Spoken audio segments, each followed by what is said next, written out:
Silver just went through one of the most violent corrections we've seen in a long time, just wiping out billions in value. And the question on everyone's mind is pretty simple. Is this a healthy pullback in a roaring bull market, or are we watching the whole thing just collapse? Let's unpack what really just happened.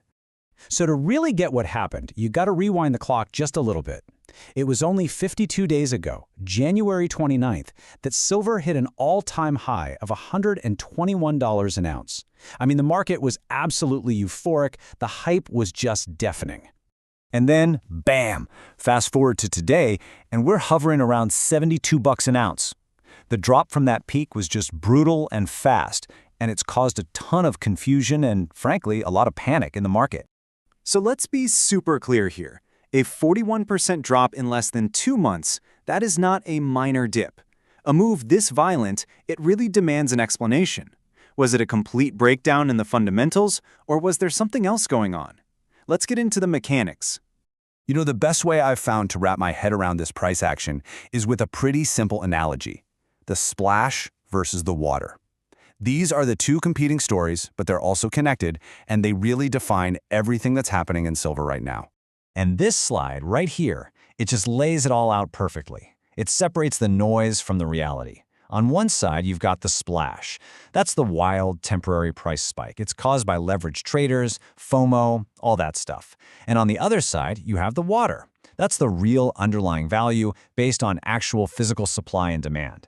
The recent crash, that was all splash. And look, don't just take my word for it.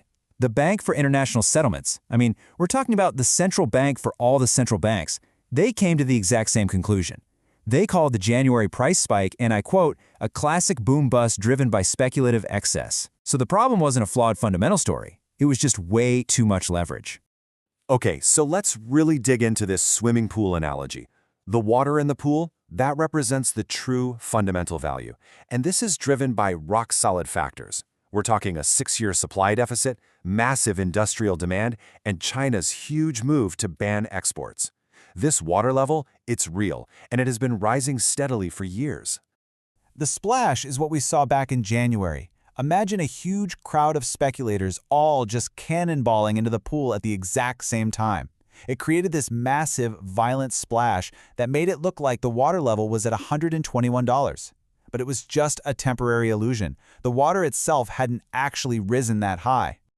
What's wild is that this isn't just random chaos. There's actually a pretty predictable cycle for how this speculative froth gets washed out of a market. You get a great story that attracts hype, the price goes way too high, some trigger forces all the leverage out, and then the price